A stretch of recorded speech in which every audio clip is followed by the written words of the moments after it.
Nós temos falado a respeito dos últimos dias. Essa é a nossa temática.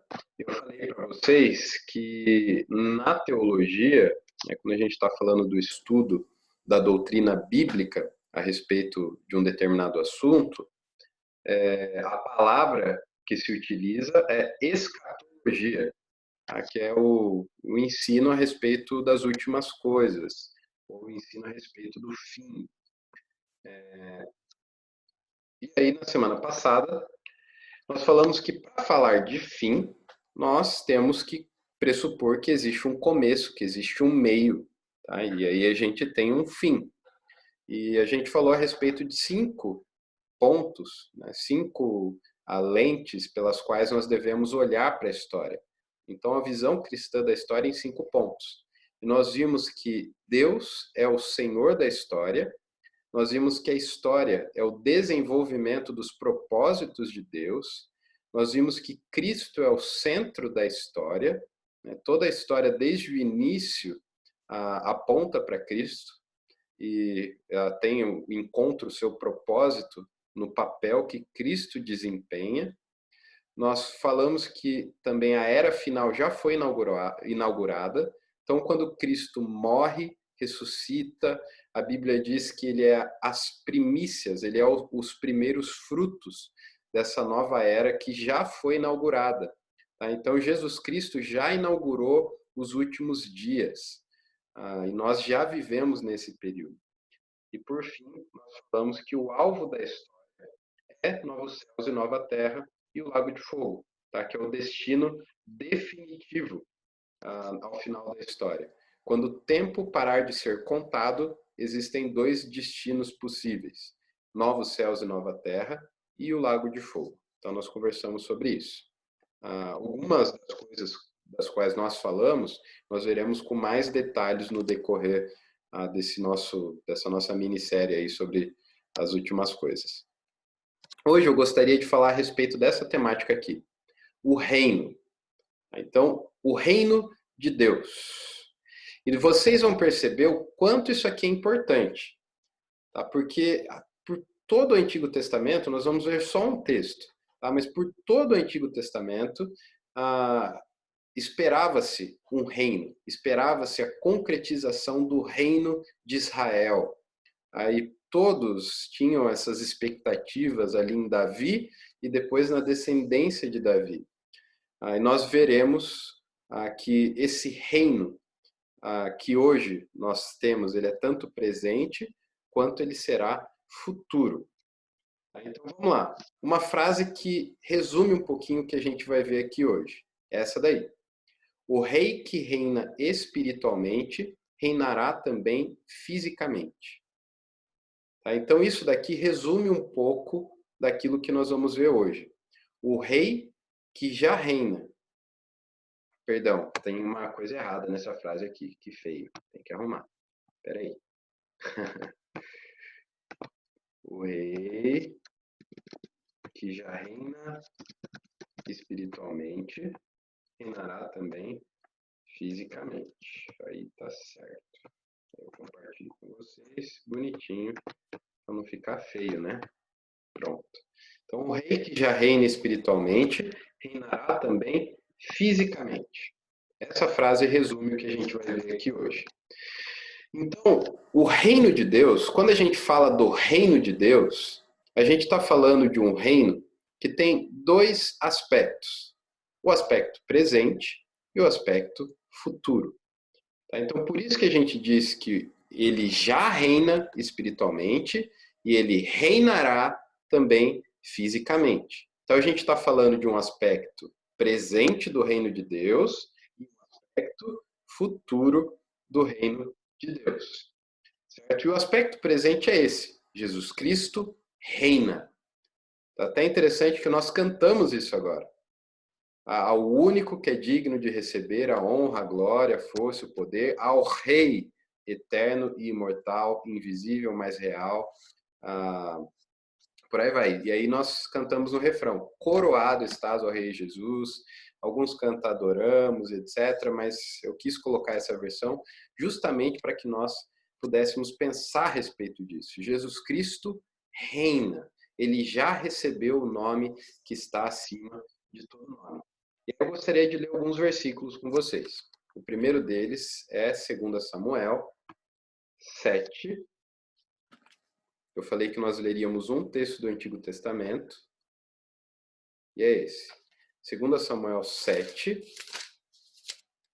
versos 12 e 16. Diz assim: Quando teus dias se cumprirem e descansares com os teus pais, então farei levantar depois de ti o teu descendente, e procederá de ti, e estabelecerei o seu reino. Agora o versículo 16. Porém, a tua casa e o teu reino serão firmados para sempre diante de ti. Teu trono será estabelecido para sempre. Olha só, gente, a gente está lendo o Antigo Testamento, a gente está lendo 2 Samuel, e esse texto está se referindo a Davi. Então, essa promessa de Deus para Davi é a seguinte: Davi, você vai reinar, mas vai chegar um momento em que você vai parar de reinar, certo? Você vai morrer.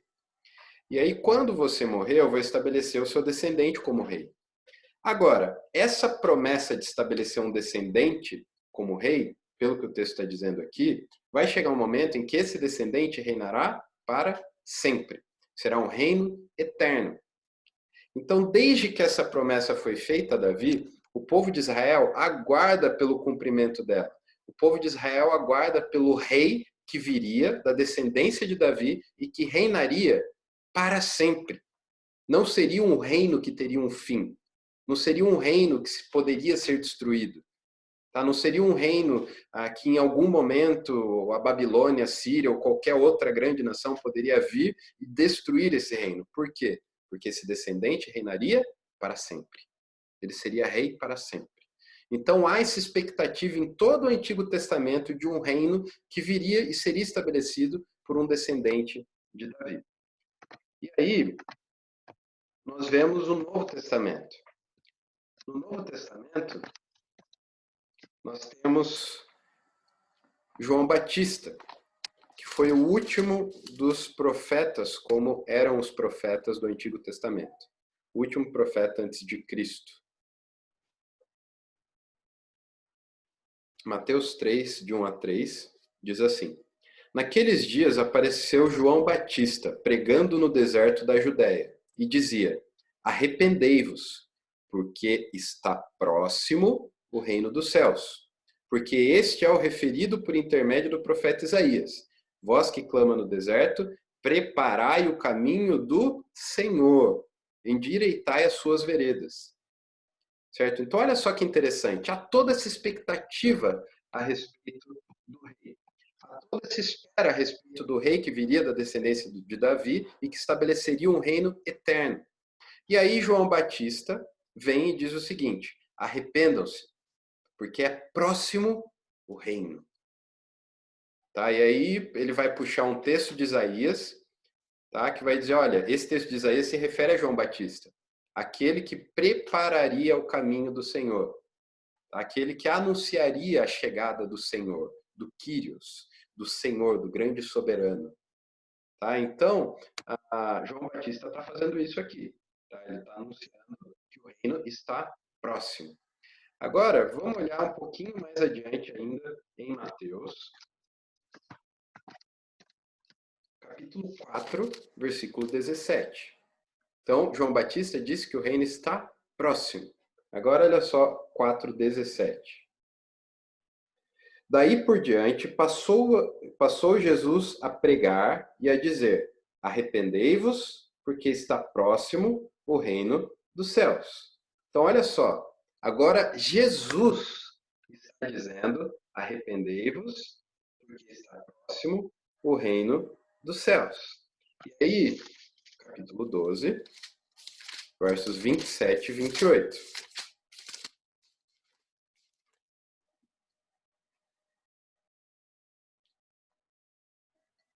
O texto diz assim: Jesus dizendo: E se eu expulso demônios por Beelzebu, por quem os expulsam vossos filhos? Por isso eles mesmos serão os vossos juízes. Se, porém, eu expulso demônios pelo Espírito de Deus, certamente, o quê? É chegado o reino de Deus sobre vós. O que a gente vê aqui, gente? Aquele reino que for anunciado pelos profetas em todo o Antigo Testamento e por João Batista, ele é inaugurado com a presença física de Jesus nesse mundo. Então, João Batista dizia: olha, o reino está chegando, eu estou preparando o caminho do Senhor, estou preparando o caminho do rei. E aí Jesus chega e fala: o reino de Deus está muito próximo, ele está latente. E de repente, Jesus começa a fazer milagres, de repente, Jesus começa a expulsar demônios, demonstra uma autoridade sobre os demônios e sobre as potestades e as autoridades do mal, ao ponto de os demônios temerem quando viam Jesus se aproximando. E aí as pessoas começam a falar que Jesus estava fazendo aquilo em nome do próprio demônio, etc. E ele vai dizer: não, não, não. Se eu expulso o demônio pelo Espírito de Deus diante de vocês, é porque o reino é chegado. Eu estou estabelecendo esse reino aqui agora. Então, a primeira vinda de Jesus estabelece o início desse reino. O rei chegou e o rei inicia o seu reinado, ele começa a demonstrar a sua autoridade. Tá? Então, Jesus faz muitas coisas enquanto esteve aqui. Vocês se lembram das histórias. Jesus cura pessoas, Jesus ressuscita mortos, Jesus expulsa demônios, Jesus demonstra ter autoridade sobre os elementos da natureza, ou do mundo, né, da criação, melhor. Então, Jesus demonstra toda essa autoridade, ele está dizendo que se ele faz isso é porque é chegado o reino. Então, não está mais só próximo, o reino é chegado. E vamos continuar lendo os textos bíblicos. Agora, olha lá, Lucas 17, um pouco mais à frente. Lucas 17, de 20 a 21. Diz assim: interrogado pelos fariseus sobre quando viria o reino de Deus, Jesus lhes respondeu: não vem o reino de Deus com visível aparência. Guarda isso. Não vem o reino de Deus com visível aparência. Nem dirão, ei-lo aqui, ou lá está, porque o reino de Deus está dentro de vós. Então, olha só, gente. Vamos lá. Jesus é interrogado, Jesus é questionado. Perguntam para ele: quando é que vai vir esse tal reino de Deus? Eles estavam diante do rei, tá? Mas não tinham essa compreensão. E Jesus vai dizer: olha, o reino de Deus, esse aspecto primeiro do reino, ele não é visível. Tá? Ele vai estar dentro de vós. Então, o que a gente aprende sobre o aspecto presente do reino? Ele não é um reino físico ainda, certo? É isso que Jesus está ensinando aqui. Ele ainda não é visível, ele ainda não é físico. Os efeitos dele podem ser visíveis. Quando Jesus fala do Espírito, que é como o vento que vem, você vê os seus efeitos, mas não vê o vento. Então, o reino de Deus, no momento, ele já tem os seus efeitos estabelecidos, mas ele ainda não é um reino físico. Vamos continuar lendo os textos. Efésios 1.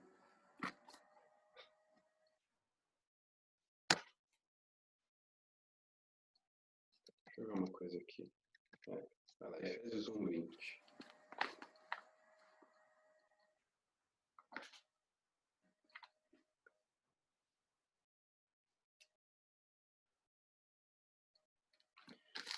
Diz assim: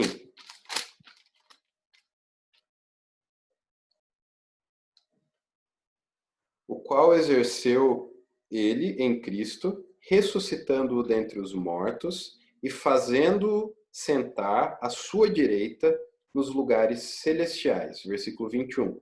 Acima de todo principado e potestade e poder e domínio e de todo nome que se possa referir, não só no presente século, mas também no vindouro. Então, Paulo está falando de algo que já aconteceu por ocasião da morte, ressurreição e ascensão de Jesus Cristo. Tá? Paulo está dizendo que é algo que já aconteceu. O que já aconteceu? Jesus Cristo já foi ressuscitado dentre os mortos. Jesus Cristo já assentou-se à direita do Pai nos lugares celestiais, acima de todo principado e potestade e poder e domínio e de todo nome que se possa referir não só no presente século, mas também no vindouro. Por que isso aqui é importante, gente? A gente entrou num ponto específico da escatologia, na doutrina dos últimos tempos e etc., que não é consensual. Tá? Muitos acreditam que Jesus Cristo ainda não reina, porque a Bíblia diz que o mundo jaz no maligno, que existe um príncipe deste mundo, que é o diabo. Então, quem reina ainda no presente seria o diabo e as suas hostes, enfim. Agora, o que nós temos é que existe um império das trevas governado por Satanás e existe um reino que já foi inaugurado, uma nova era, um novo momento, cuja Jesus Cristo é o Senhor, ele reina. E esse texto está dizendo que ele está acima de todo principado e potestade, poder e domínio. Tá? Então, existe o império das trevas? Existe. Tá? O mundo, no sentido de a antiga era, ou essa realidade dominada pelo pecado, pelo mal, etc., e tudo mais, jaz no maligno? Sim. Tá? Mas nós devemos nos lembrar que nós já fomos transportados do império das trevas para o reino da luz, que já foi inaugurado por Jesus Cristo, cujo Jesus é o Senhor. Tá? Então, Jesus Cristo reina sobre absolutamente tudo, inclusive sobre o príncipe do mundo, do sistema anti-Deus. Jesus Cristo está acima de qualquer nome. Tá? Jesus Cristo está acima de qualquer potestade. Ele já reina. Isso precisa ficar muito enfatizado. E aí no capítulo 2, verso 6, Paulo, falando da obra de Cristo, vai dizer o seguinte: e juntamente com ele nos ressuscitou e nos fez assentar nos lugares celestiais em Cristo Jesus. Tá? Então, nós recebemos já uma nova vida. Tá? Nós já recebemos essa nova vida. Nós já fomos ressuscitados com Cristo no sentido de que nós já recebemos nova vida. E o texto diz que nos fez assentar em lugares celestiais. Gente, isso daqui é tremendo, isso daqui é magnífico, isso daqui deve acalentar o seu coração. É o fato de que aquilo que Cristo conquistou na cruz, ele já conquistou por nós também. Então, se Cristo ressuscitou, ele garantiu também a nossa ressurreição. Se Cristo assentou-se nos lugares celestiais, nós estamos em Cristo, ele é o nosso grande representante, então nós somos beneficiados por isso também. Tá? Quem governa a sua vida, no sentido mais amplo do termo, não é Jair Messias Bolsonaro, não era outros antes, não é o governador do estado, não é o prefeito da cidade, não é o Supremo Tribunal Federal, não são os legisladores, o pessoal do Congresso Nacional e da Assembleia, das Assembleias Legislativas, não é nenhum deles. Tá? Eles exercem sim um governo derivado, mas o governo absoluto da sua vida é de Cristo Jesus. E aquilo que ele conquistou por você, ninguém pode tirar. Nenhum desses subgovernos pode tirar. O diabo não pode tirar, ninguém pode tirar. Porque nós já ressuscitamos em Cristo e nós já estamos assentados nos lugares celestiais, no sentido de que aquilo que Cristo conquistou por nós, ninguém pode tirar. Ele já é rei, ele já venceu. Tá? Normalmente, quando a gente está num jogo, as pessoas, ou quem está perdendo, fala o seguinte: o jogo só acaba quando termina. Já escutou isso? O jogo só acaba quando termina. Tá? Agora, no nosso caso, não é bem assim. Tá? O jogo já acabou, mas não terminou. Jesus Cristo já venceu, mas o jogo continua rodando. A vitória já aconteceu, mas ela ainda não demonstrou todos os seus efeitos. Tá? E esses efeitos ainda estão se desenrolando no tempo. Vamos lá. Continuando. Colossenses 1,13.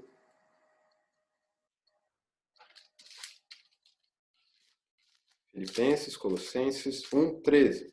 Diz assim: Ele nos libertou do império das trevas e nos transportou para o reino do Filho do seu amor. Tá? Se existe um reino do Filho, tá? É porque existe um rei. Então já existe um reino que já foi inaugurado. Ele é do Filho, é de Jesus Cristo. Então nós já fomos libertados do império das trevas, que está sob o governo de Satanás, e já fomos transportados para o reino do Filho do seu amor, no qual temos a redenção, a remissão dos pecados. 1 Pedro 1, de 2 a 9.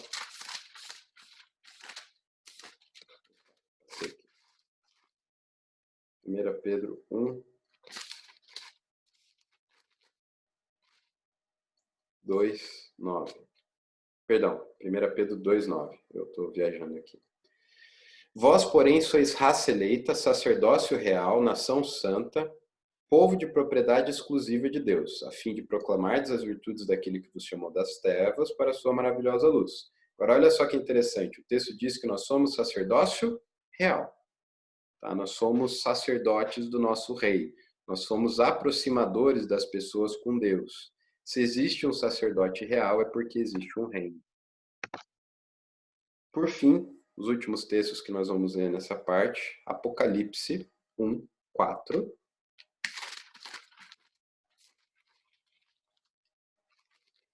Apocalipse 1, de 4 a 6 e Apocalipse 1, 9.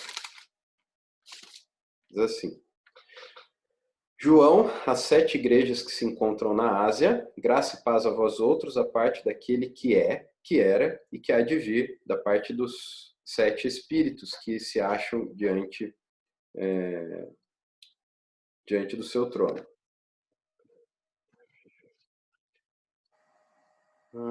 E da parte de Jesus Cristo, a fiel testemunha, o primogênito dos mortos e o soberano dos reis da terra. Então, sobre os reis da terra está o soberano dos reis da terra. Aquele que nos ama e pelo seu sangue nos libertou dos nossos pecados e nos constituiu reino, sacerdotes, para o seu Deus e Pai. A ele a glória e o domínio pelos séculos dos séculos. Amém. João está falando aqui a igrejas que definitivamente existiam no primeiro século. Ele já naquele período, ele já dizia que existe um reino e que nós fazemos parte desse reino e somos sacerdotes deste reino. Então, já existe um aspecto presente do reino de Deus. Jesus Cristo já é rei. Os efeitos disso ainda não se desdobraram todos, ainda não vemos o efeito de tudo isso. Deus ainda tem propósitos nesse período, mas Jesus já reina. E aí, gostaria de ver um pouco mais rapidamente a segunda parte. Jesus Cristo reinará. Alguns aspectos futuros, tá, do reino de Deus. Então, se o reino de Deus possui um aspecto presente, ele possui também um aspecto futuro. Abra sua Bíblia em 1 Coríntios 15, 20 a 28. Diz assim: Mas de fato Cristo ressuscitou dentre os mortos, sendo ele as primícias dos que dormem. Então nós já vimos o que significa isso aqui.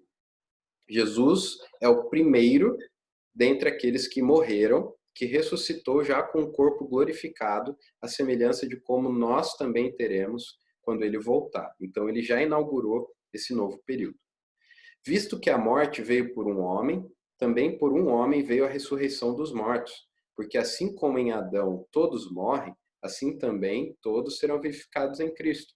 Cada um, porém, por sua própria ordem. Cristo, as primícias, depois os que são de Cristo na sua vinda. Então, olha só o que ele está dizendo, que Cristo foi o primeiro, e assim como Cristo, aqueles que são de Cristo ressuscitarão quando Cristo vier. Então, quando Cristo estiver vindo, aqueles que morreram em Cristo ressuscitarão e terão seus corpos glorificados.